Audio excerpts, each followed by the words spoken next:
Politologu Albinot Maloku vlerëson se përgjegjësia kryesore për gjetjen e një zgjidhje për presidentin e ri bie mbi subjektin më të madh parlamentar,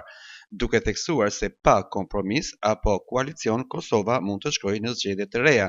raporton Ekonomia Online. Sipas tij, pavarësisht takimeve që ka zhvilluar kryeministri Albin Kurti me lider opozitar, ende nuk është bërë publike një platformë e qartë diskutimi për emrat e mundshëm. Si në rastet paraprake, po edhe tani peshën më të madhe për të ecë përpara drejt zgjedhjes së formulës edhe për çështjen e presidentit është subjekti më i madh parlamentar në Kuvendin e Republikës së Kosovës. Është e vërtetë që kreu i lëvizjes vetëvendosje, konkretisht kryeministri i vendit, i ka takuar dy liderët e subjekteve të tjera opozitare politike për të pa alternativat, por kam përshtypjen që nuk është dalë ende një ose po mbahet jashtëzakonisht në mënyrë jo bash transparente, se nuk ka pas një platformë mbi çka është diskutuar, se i përket modaliteteve se kush mund të jetë. Përveç kësaj që u tha dhe fatmirësisht familja Jasharević e shpjegoi pozicionin e vet,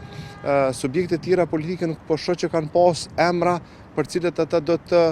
insistonin dhe për të konsideruar në punit si kompromis. Po ashtu edhe lëvizja vetëvendosje nuk është se ka një emër për ta konsideruar si kompromis,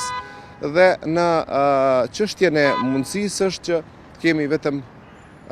kompromis për çështjen fjalë, pra një president konsensual, ose kishte më qenë jashtëzakonisht të shkëlqyer e nevojshme për Republikën e Kosovës që të ketë pastër një koalicion, të kemi reformatim qeverisë, duke ndërfuar edhe pjesën e subjektit tjetër politik. Kujtojmë se mandati i presidentes së Kosovës, Vjosa Osmani, përfundon me 4 prill, ndërsa fati kushtetues për zgjedhjen e kreut të ri të shtetit është 4 marsi. Nëse Kuvendi i Kosovës nuk arrin të zgjedhë presidentin brenda këtij afati, Kosova obligohet të shkojë në zgjedhje të reja parlamentare brenda 45 ditësh.